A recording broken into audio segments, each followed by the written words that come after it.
Hello, everyone, and welcome to the sixth episode of Performing the Arts. My name is Bryan M. Davis. I am your host of this lovely podcast, and joining me today is Danielle Boivin. Hi. Danielle is a singer slash songwriter in New York City, and today she is going to talk about her, performing arts experiences as a singer and songwriter in New York. So, Danielle, Danny, tell me, how did you, what is your background in the performing arts? Yes, so when I was young, I would do plays at community theater. A lot of those things were musicals. So I was really able to get a sense of loving music and acting as well. I majored in acting performance at the University of Michigan. And it wasn't till I came to New York that I really started getting into songwriting. And I kind of fell into that by working at this very artistic coffee shop where I met some very incredible collaborators, and they asked me to be like a part of their performances. One of my friends in particular, Carlos, is one of the house band members at the Stonewall. Oh, And really? yeah, and he asked me to be a part of that band and that experience. And I loved that. We started covers and singing some of his original music.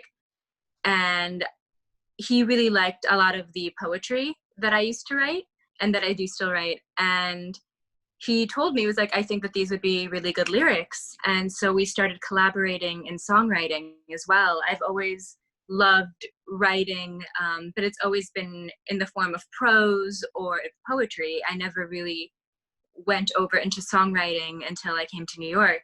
And that was a very cathartic and cool experience, being a part of that house band and starting from there. So you are originally from Michigan, right? Or Oh, I went to school in Michigan. I'm oh, originally okay, from Louis. Yes. okay. So how was it from being in school from Michigan, especially essentially from being, I guess, college and stuff like that, from that sort of thing, and then sort of doing essentially jumping into New York City lifestyle, which is so it's hard to digest what New York's lifestyle is because it varies from time to time because Definitely. there is no definitive New York's lifestyle. What you see is literally what you get sometimes. You know, you could watch Sex and Exactly. the City. You could literally watch Sex and the City. It's like, oh, that's New York's lifestyle. Or you could watch The Sopranos and say, well, you know, that's kind of like a New York lifestyle Great. for people from Jersey. But you know, so how did you essentially handle from not only living in from essentially It's a very college town into yeah into essentially a metropolitan city like New York? right. It was very interesting. I definitely had a lot of culture shock when I first got here. There was just so many people, which is one of my favorite things about the city. And I got very lucky. I met some really incredible roommates that were native to New York and kind of were able to like show me the ropes. And that was infinitely helpful. Going back to what you're saying about the different types of like New York lifestyles, I think that's so true. The city really is, you get what you put in. And sorry, my phone just went a little weird. You get what you put into it. And there's so many, you can like walk 10 blocks one way or another way, and it's just a completely different vibe. And there's just so much culture everywhere you go, which is also one of my favorite things about this city. And the transition was definitely, it took me about a week or so to really acclimate myself to like the subway system and how fast paced everything was. But I really loved it. I kind of felt like I could move at the pace that I always wanted to be moving at, which I really appreciated.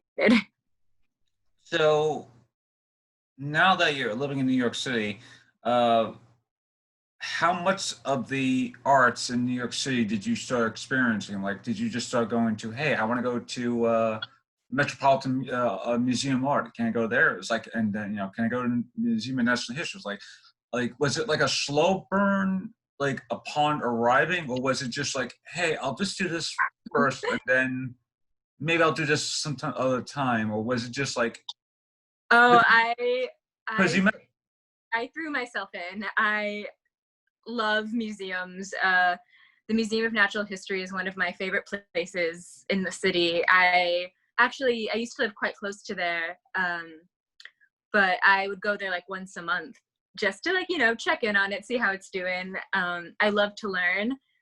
I love history, and so I would always be, especially at the museums. But I would really try to throw myself into as much art as possible. That's really why I moved here, and I've been here about 5.5 years now. oh And wow, yeah, and I'm still. congratulations. Thank you, thank you. I'm still finding new things that are just constantly inspiring me, and that definitely has slowed down since COVID. Yeah. Self quarantine, self isolation, but I still find that there is so much art and heart to the city, just like how strong the people are, and just listening to people playing saxophone outside while I'm on my fire escape, finding art in those moments as well. Yeah, one of the beautiful things about living in New York City is the subways, and well, I'll say that like kind of like divisively. One of the beautiful things about New York City is the subway, and when you go on the subway, chances are you'll probably see like a busker, what's a busker, like a music band essentially playing a music band playing maybe Grand Central or 42nd. They have their little banner thing, that sort of thing. So yeah, and once you once you get engross yourself like maybe for like a minute or two, Yeah. it's kind of like the New York beat almost, listening to what, and if you ever want to hear what like a New York like heartbeat would be, it'll probably be like the drums of people in the subway just doing what they would be doing. It's like that Yeah. sort of thing. It's Uh, something that I definitely miss a lot about being in quarantine and in one spot. I really do miss that heartbeat of the city through, because really I feel that music is the heartbeat of the city. yeah, and speaking of music, how I know you mentioned that Carlos was your friend Carlos is part of Stonewall. How did that actually come about? Because I know Stonewall is like a very famous place, and Yes. and and do you perform there? Well, I'm not sure if they still do it now because of the quarantine and stuff like that, especially Yeah. since.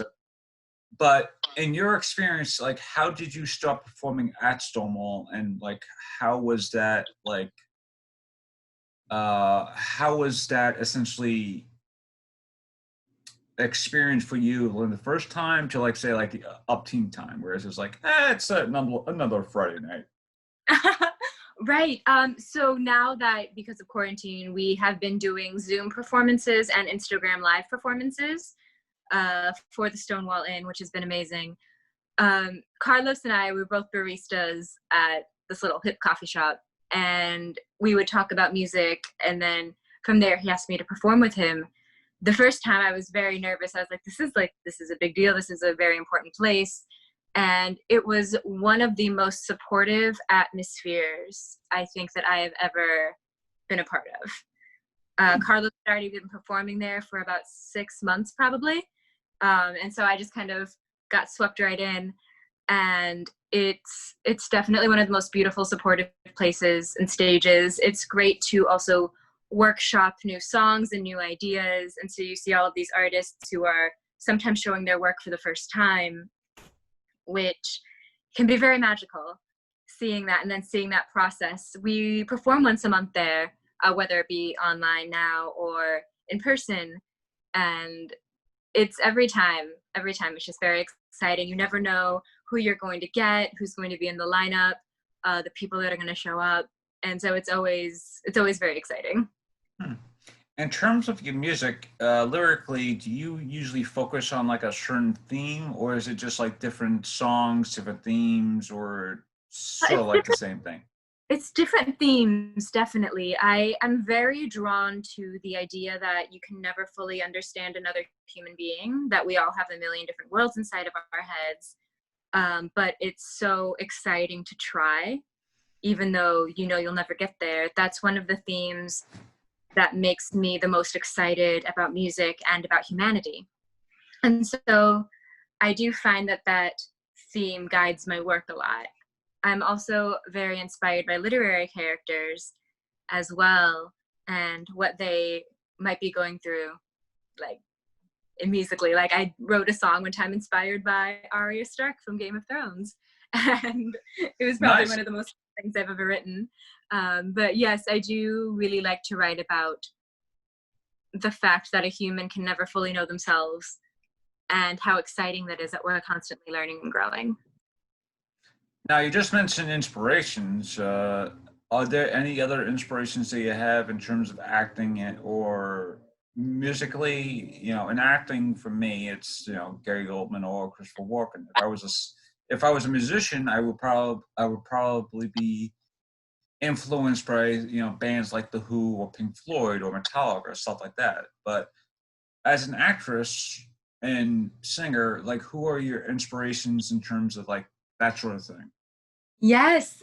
So I am very inspired by like Amy Winehouse, Janelle Monáe, and Peggy Lee for that very like jazzy kind of style.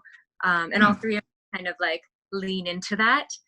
And like, so those are three of my big musical inspirations. Um, as far as acting, I there's so many actors that I love, and I don't know if I can pick just one that's like a full inspiration for me. Because stylistically, I feel that with music, I can kind of tune into like, oh, this is the style that I'm going for.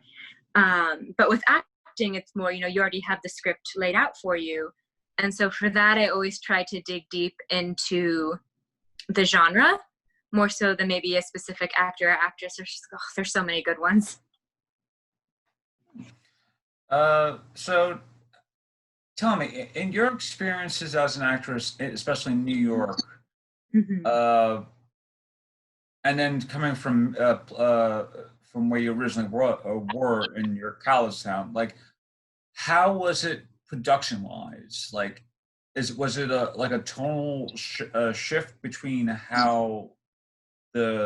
how how the productions were essentially, or were you kind of like used to a production just being like essentially being generally about the same, but each production was more unique in its own way because the way people were behind the Yeah. camera, not the camera Um, and the set. I think that every production that I've done has been different. So I don't know if that I can say like, oh, school productions like were all one thing versus New York productions, because even in school, a lot of the directors were vastly, vastly different and had very different opinions and would let you know how different their opinions were than the others. Mm. And so it was very different. Like each production there was very different. And much like the way that each production that I've done here has been very different as well.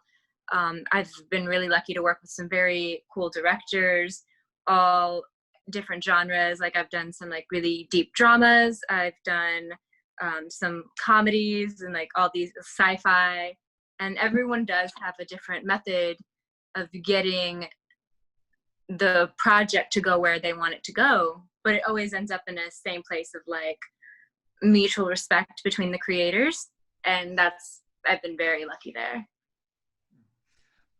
In terms of, and this is a good thing why I'm recording this, and I could easily edit all this stuff out, but so I don't, so all these gaps are like, in terms of being, okay. So since you've been a New Yorker for 5 years, almost like 6 years now, what has your have you kind of like adjusted? Like, do you have like a favorite theater to go to, and in terms of actual, not like an actual like theater, but like a favorite theater in terms of like to perform? Because I know Oh, you probably, because I know you that's a probably perform. oh, yeah, that's a very interesting question. I don't actually have an answer to that. That's a very interesting question. I've performed in like straight up theaters, in like more of a black box style, and also like in different bars and clubs. So, oh man, I don't really have an answer to what my favorite theater to perform in and what my favorite type of space to perform in. I I do. guess, hang on, I guess to rephrase the question, like what type of theater space do you like to perform in? You like black box, proscenium, like an actual, like a whole big stage, or or do you just like being more self-contained? Like Right. that's I what I was love. trying to do. That's what I was trying to like ask, but the way I was asking, I was like, No, what you're theater? good. You're good. Oh, Uh, okay.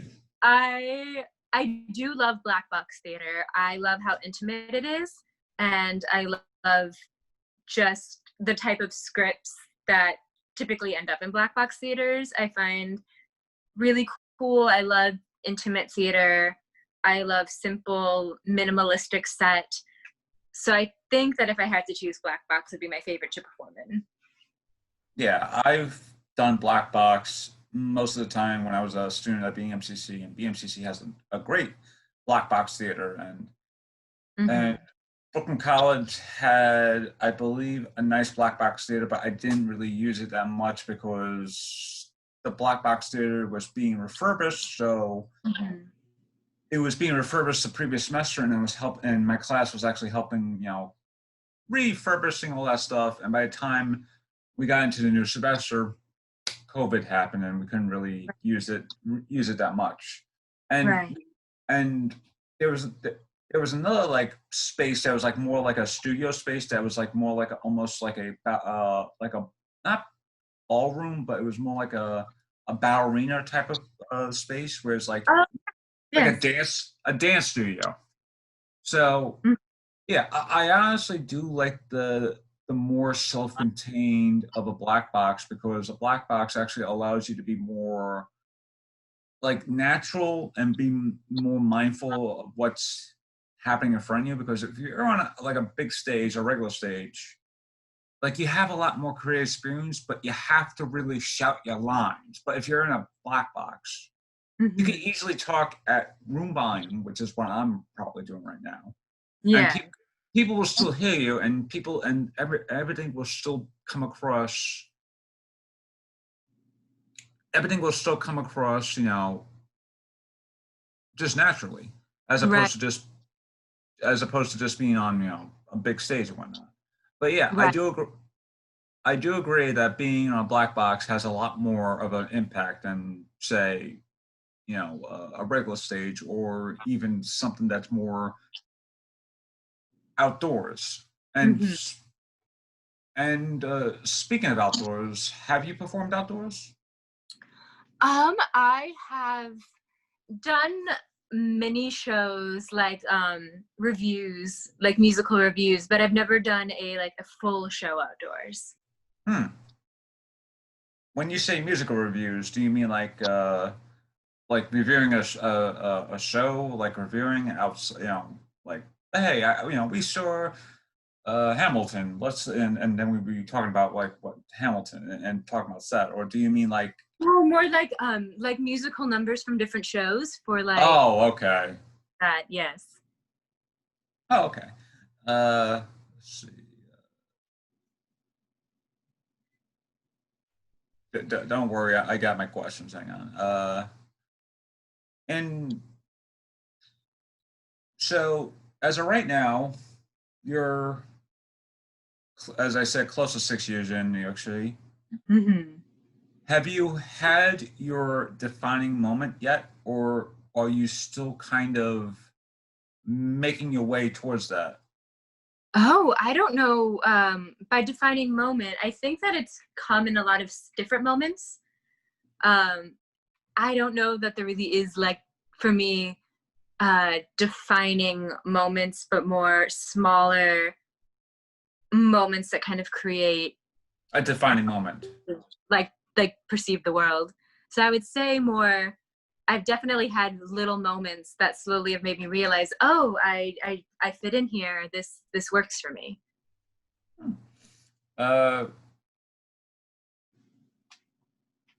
One of the best things about that is that sometimes I'm not sure if you probably had these type of moments, but you know, a show like this is something I never actually thought of actually doing. You know, I never actually thought of doing a Yeah. show like this, especially in this sort of state, especially in this sort of stage. But a Hmm. defining moment for me was I was coming home back from work on the subway back home, and I had one of those subway epiphanies. So in a way, that was a defining moment for me. So yeah, I do agree that there are like these tiny moments that feel right for you in terms of, hey, You're on the right path. yeah, you're on the right path, but all that stuff, you're on the right path, but it's sort of like very step by step by step stuff. Hmm. Uh, Exactly. in your opinion, and this is something that has been on my mind because of what's been happening with the COVID-19 stuff and all that stuff. Uh, how much of theater is going to be changing within the next couple of years because of that? Because I know, Right. and a lot of my other guests have been saying different opinions, but Hmm. it's a question that it has to be asked because Of course. Yeah. because each question would always give a different answer. Some people say, "Oh Right. yeah, probably," in a couple of years should probably be back to normal. But I definitely don't think that live theater will be going away forever. Our history is very much like shown that, through plagues and through different things like that, like we always find our way back to live theater, of course.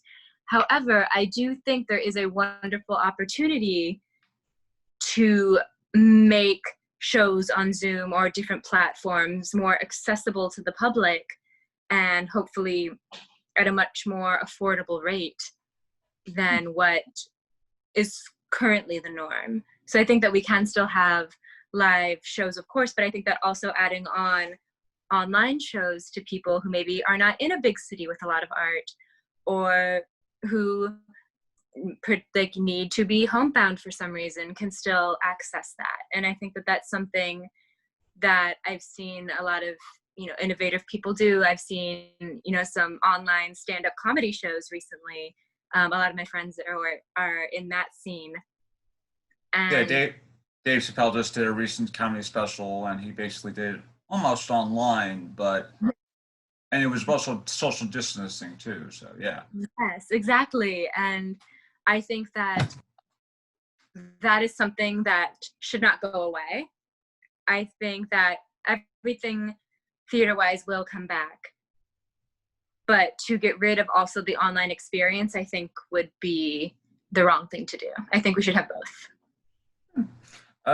in your experience already, how is it actually performing online in terms of like a Zoom performance thing, or even an Instagram live performance? Like, there's still a there's still like technical well, there's still technical difficulties because if you're streaming, if you're streaming and whatnot, it's internet. Uh, Internet might be a little laggy, that sort of thing. Mhm. You can't, lightning. I mean, not lightning, like lighting, that sort of Of thing. course. And In your yeah, this, in your no, sorry, no, you're good. You can continue. in your experience, or rather, for the past, like, say, however long you've been doing this, it's like, could you see Zoom/social media live performances continuing on, or do you see like a drop off after, like, say, a year or two? I definitely think that they should continue on. I think that right now everything is so new. And so, we're going to have a lot more issues with that. And I'm definitely not saying that live performance should suffer either. I don't think that it will. I think that this could be something in addition to live performances that people could do to reach, communities that aren't able to afford live theater, or, small rural towns. I think that that's something that could be very beneficial to everyone. I think the more possible ways we can make music and theater accessible, the better. Uh, in terms of that,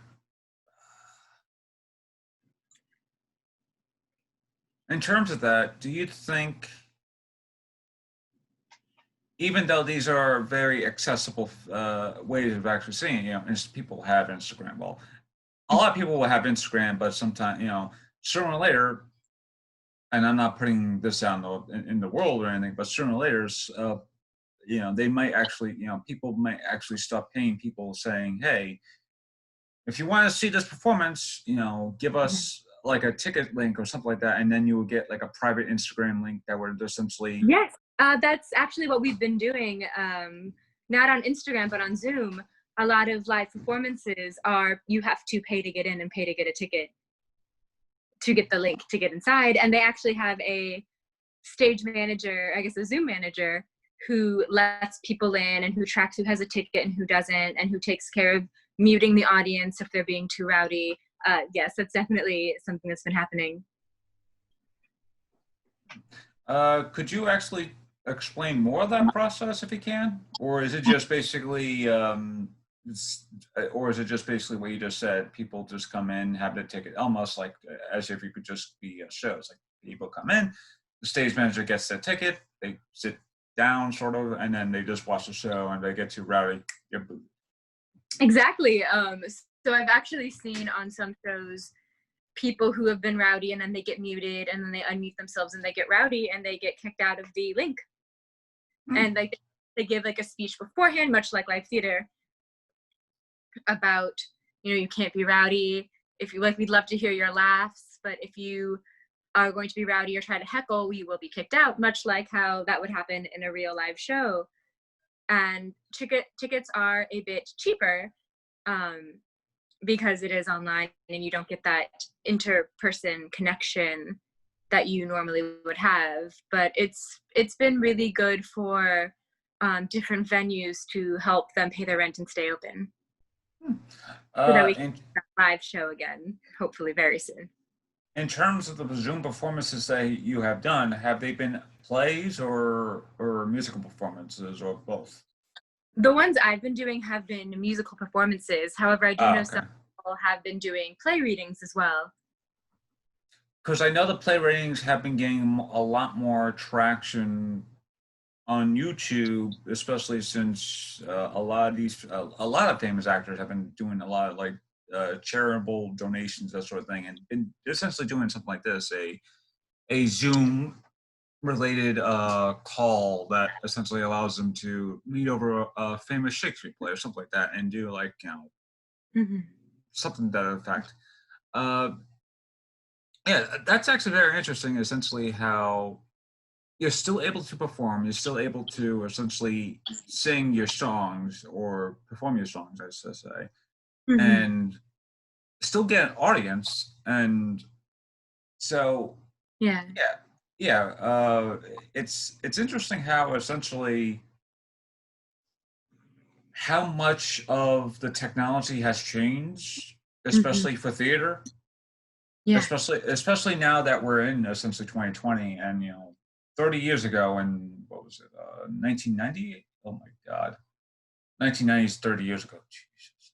I'm sorry for cursing, but yeah, 30 years ago, the closest way you could actually get something like that was probably buying a bootleg video on the street, and it was always a 95% chance of someone actually having that bootleg video. It's like, oh, do you have the new Batman movie? And they'll give you Batman. And then when you go home, it's Batman, but it is Batman from like 1969. I mean, it's like the Adam West Batman. It's like, oh, you were swindled. So yeah, it's interesting how technology has, especially nowadays, where it's like a lot of people have frowned upon I mean, a lot of people in Broadway have frowned upon like bootleg copies or Broadway bootlegs. I think that's what it's called.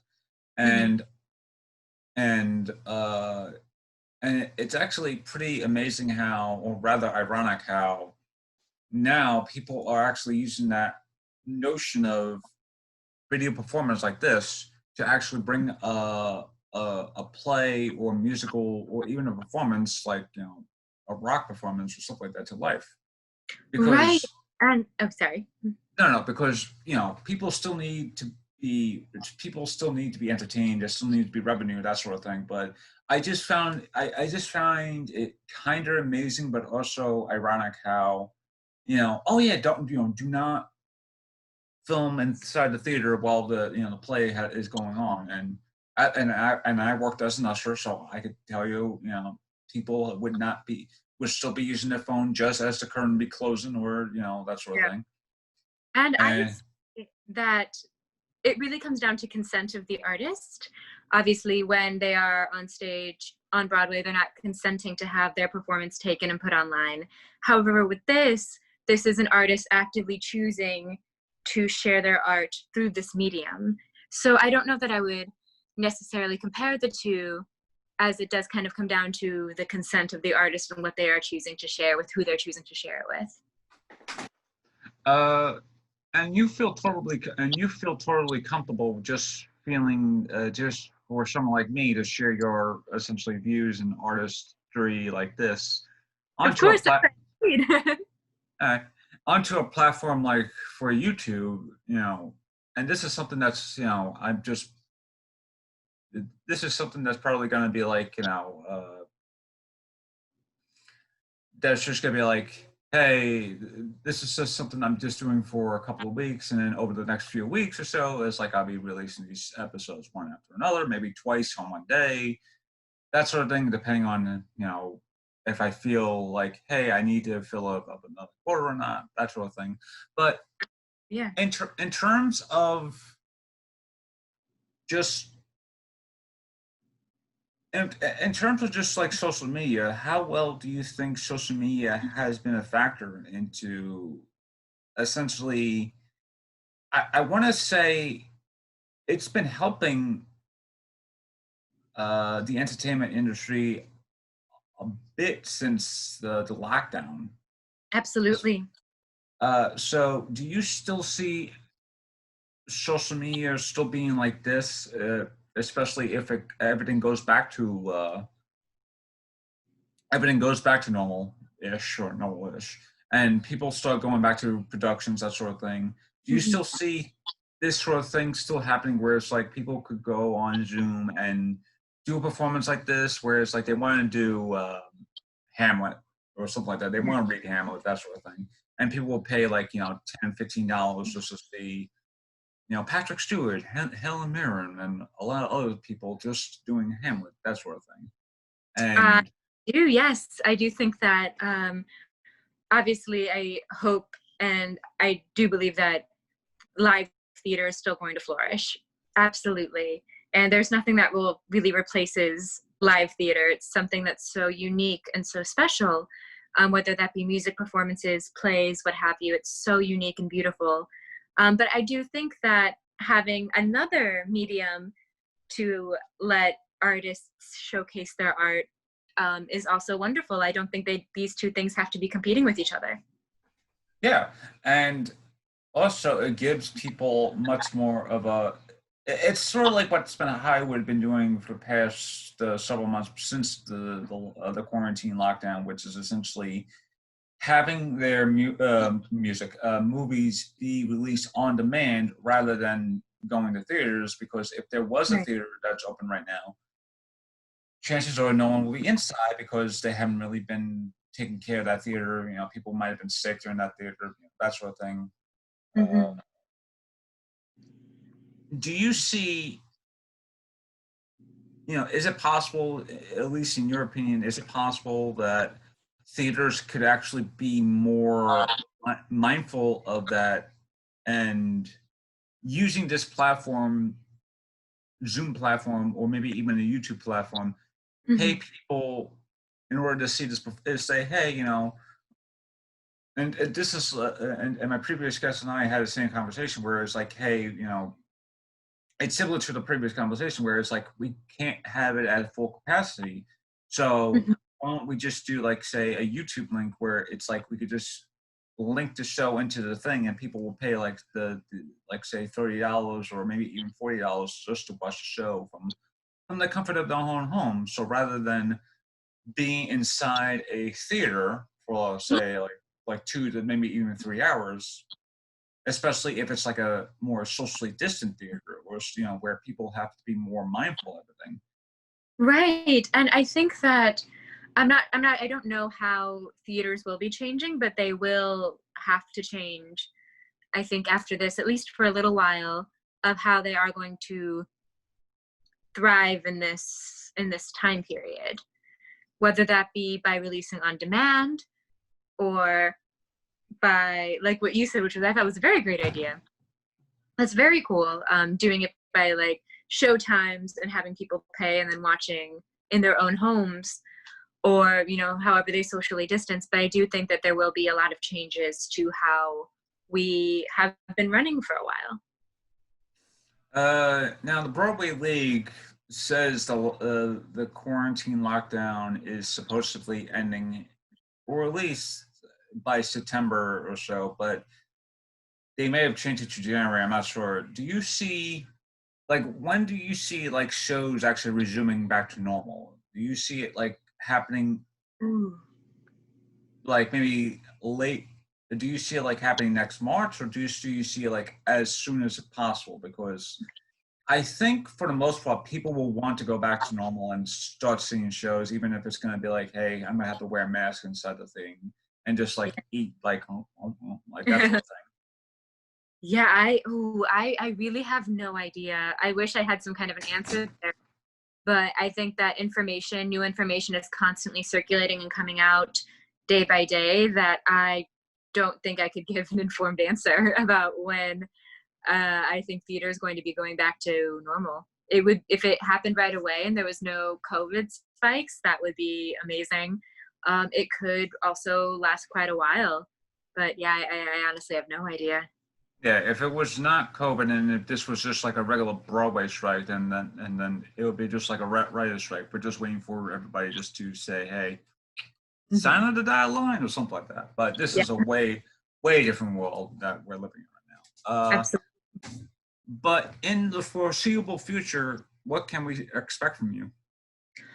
So I've been performing a lot online with Stonewall once a month. We've been doing things on Instagram Live or on Zoom. I just had a show a few days ago, which was really fun. So I've been doing that. Hopefully, once the Stonewall shows come back up and running, that'll be a thing I can do. I'm currently working on a script that all takes place through Zoom, and it's going to be a short film that's all taking place through Zoom.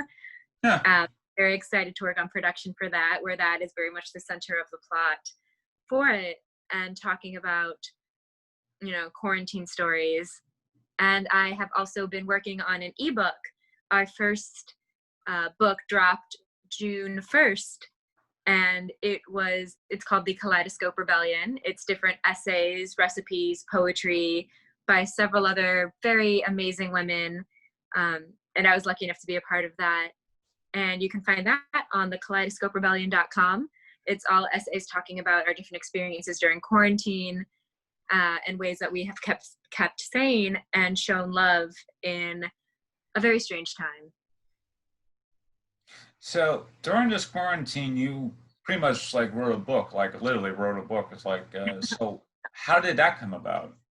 So my friend Danielle, we have the same name, she this is her passion project, and she brought on myself and some really talented women to write essays and poetry and all of these things about our experiences. So I wrote two essays, some jokes, and some poetry for this book. And it was a very exciting experience, not just writing and trying to get all of the crazy emotions that we're feeling right now out onto paper, which made it seem a lot more manageable, but meeting these girls, through social media and seeing how cool they were and just really connecting through our group chat and editing each other's work.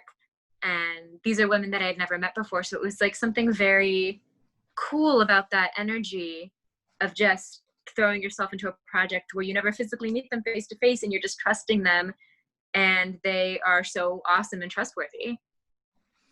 How is it actually working on a collaborative process like that, especially if you're kind of like collaborating over like Zoom and everything like that? Because this past semester for my for one of my final classes, it was essentially a devising class, and we had to collaborate over Google Hangouts, Zoom, that sort of thing. So how was it?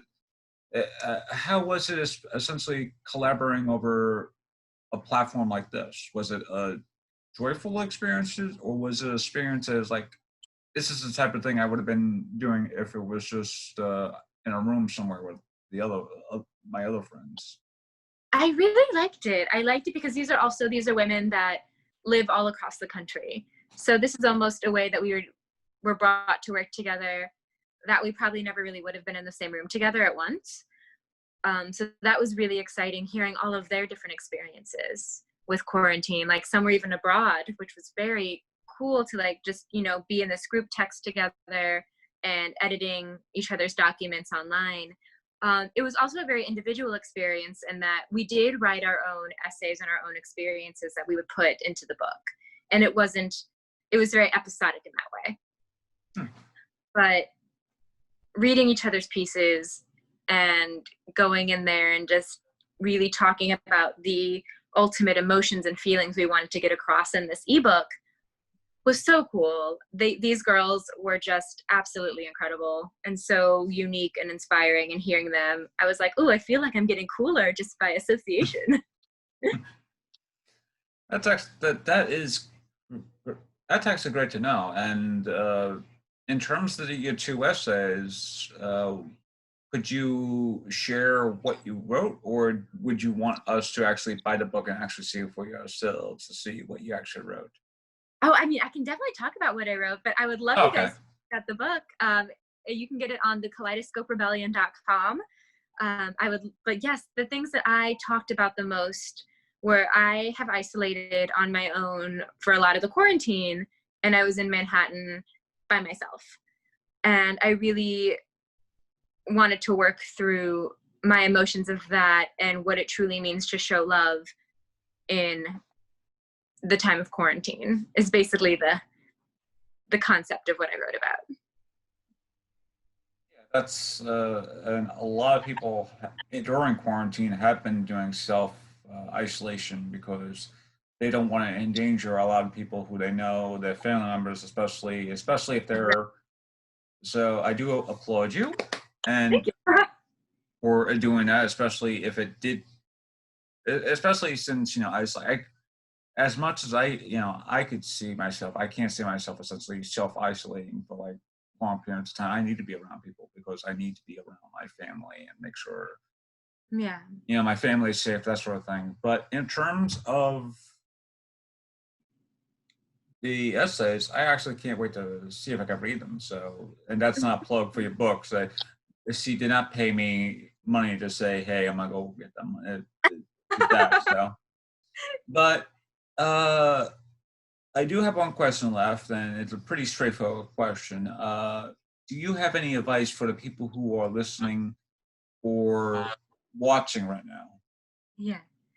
Oh gosh, advice about what? Like, Just advice in performing arts, because it's like just invite advice in performing arts in general.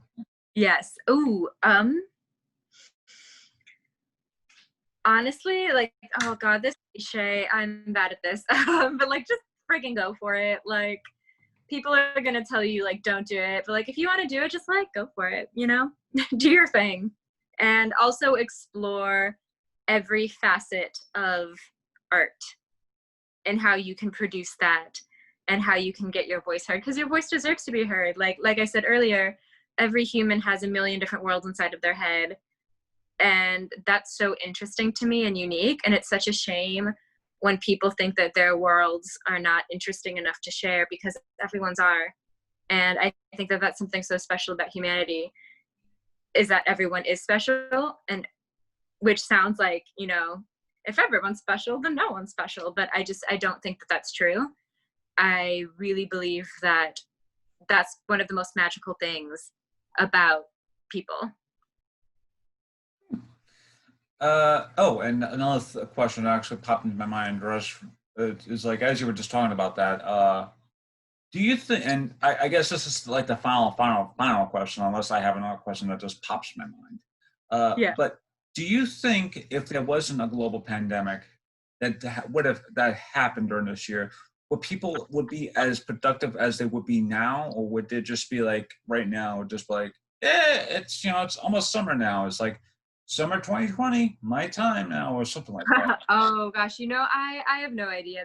There's especially been days like I made it sound so artistic, but there were definitely weeks during quarantine where I was just like Netflix all day, just like not doing it, like not able to motivate myself to do much of anything. And I think it's important to note that that is okay.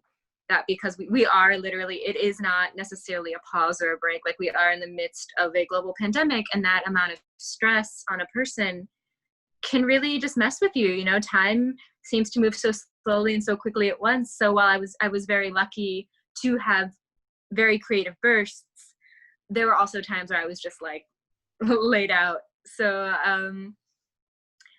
it's interesting. I don't know, but I think that something that is coming out of this is a softening, hopefully, and an empathy that we've always had within us, but are able to explore more now for our fellow human.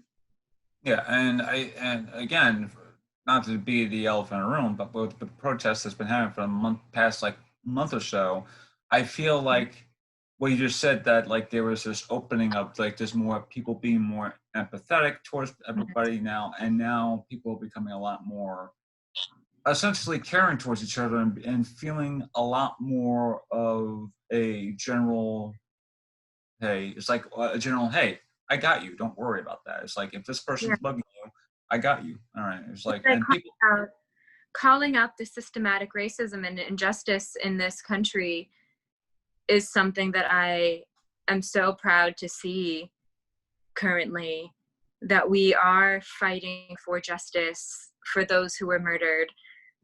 And just the fact that people are saying Black Lives Matter, and that it's gotten so much traction, that it's not just this thing that like people sometimes post on social media but then don't really follow up with it. I've seen so much action from my peers of, yes, of course they're posting on social media, but also following suit with action to help those Black lives, and yeah, letting them know that they not only matter, but they are loved and they are precious and they are valuable and they always will be. exactly. And on that note, I think that'll be a great note to end on. Yeah. So, Danielle, thank you for your time for doing that. Oh, and before we go again, one last thought. Do you have any social medias you want to plug? Oh, yes. So my Instagram is odannyboy, OH, and then underscore DANI underscore BOI. That's my Instagram and TikTok, which I use a TikTok for a lot of my little comedic ventures, and Instagram for more of like my music ventures. Yeah, those are my two go to. And with that, this has been episode 6 of Performing in the Arts. My name is Bryan M. Davis. I've been your friendly neighborhood host. Please stay safe, and please enjoy this.